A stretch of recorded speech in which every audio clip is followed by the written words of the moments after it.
berubah. Karena dia mencuri, pembunuh, dan pembinasa. Kalau saudara sehat, saudaraku, dia akan pilih cara lain untuk menghancurkan hidup saudara. Walaupun saudara punya rumah tangga, dia akan cari jalan menghancurkan rumah tangga saudara. Kenapa? Karena setan itu mencuri, membunuh, dan membinasakan. Tapi sambungannya ayat 10b, Tuhan berkata, Yesus datang, aku datang, supaya engkau beroleh hidup yang kelimpahan. Katakan amin. Walaupun setan berusaha membinasakan saudara, tetapi karena Yesus telah menang di kayu salib, dia mati dan dia bangkit kembali dari maut, maka kemenangan Yesus adalah kemenangan saudara juga. Oh, kurang kuat amin yang katakan amin. Haleluya. Kolose 2:15 berkata, Yesus telah melucuti semua para pemerintah dan penguasa-penguasa, masuknya roh-roh jahat di udara. Saudaraku, kemenangan Yesus adalah kemenangan saudara. Katakan amin. Untuk itulah dia menyertai saudara. Dia berkata, jangan takut. Ibrani 13 ayat 56. Jangan takut. Walaupun setan itu lebih besar kuasanya daripada manusia, saudara, Tuhan berkata, jangan takut. Kenapa? Karena dia Allah yang menyertai saudara. Yang di dalam saudara lebih besar daripada semua roh-roh jahat di dunia ini. Mana amin yang lebih kuat? Amin ya. Haleluya. Maka saudara, mujizat yang terbesar apa? Yohanes 1 ayat 12 berkata, barang siapa yang menerimanya, diberinya kuasa menjadi anak-anak Allah. Oh, haleluya. Haleluya. Menjadi anak-anak Bapa di sorga adalah mujizat yang terbesar. Tidak ada seorang pun yang datang kepada Bapa kecuali melalui Yesus. Yohanes 14 ayat 6 berkata, akulah jalan dan kebenaran hidup. Tuhan Yesus berkata, tidak ada satu pun dosa yang bisa masuk ke sorga, saudara. Walaupun saudara belum pernah merampok bank, membunuh orang, ataupun mencelakai orang, saudara belum pernah melakukan dosa-dosa demikian, saudara berkata, firman Tuhan berkata, tidak ada satu dosa pun yang bisa masuk ke sorga. Sorga begitu kudus, saudara, dan upah dosa pasti mau. Tapi firman Tuhan juga berkata, Roma 6 ayat 23, kasih karunia Allah, hadiah daripada Tuhan ialah hidup yang kekal di dalam Kristus Yesus. Haleluya. Saudara tidak perlu mati karena dosa-dosa saudara.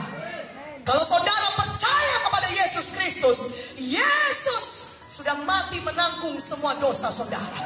Di kayu salib dia menjadi ganti kita, substitusi kita. Seharusnya kita yang dihukum karena dosa-dosa kita, tapi karena Tuhan Yesus mengasihi kita, dia serahkan nyawanya, dia disalibkan bagi kita, dia curahkan darahnya, sehingga barang siapa kita yang percaya kepada Yesus tidak perlu binasa, tetapi bisa beroleh hidup yang kekal.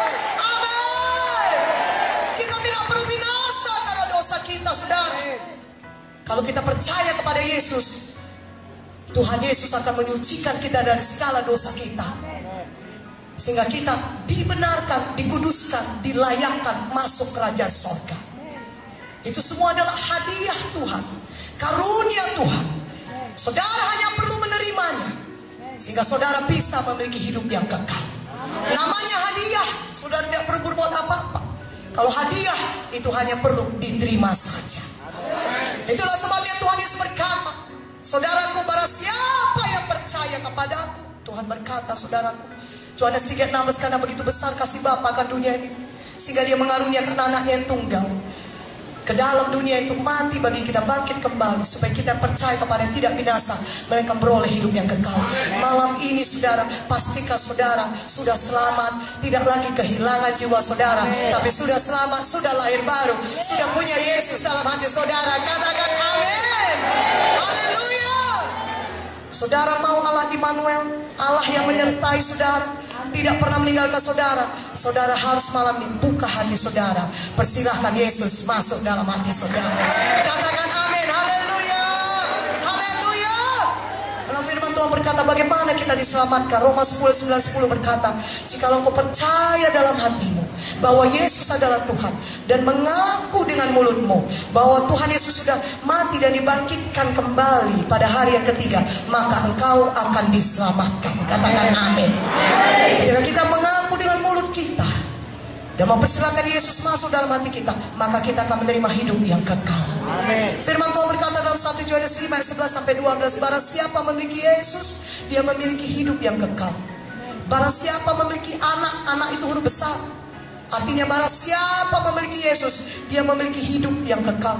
Tapi barang siapa tidak memiliki Yesus, dia tidak memiliki hidup yang kekal. Malam ini kita semuanya pastikan kita sudah memiliki Yesus dalam hati kita. Katakan amin, haleluya.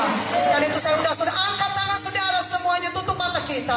Ucapkan dengan suara yang keras, percaya dalam hati saudara, dan ikut-ikut doa ini. Oh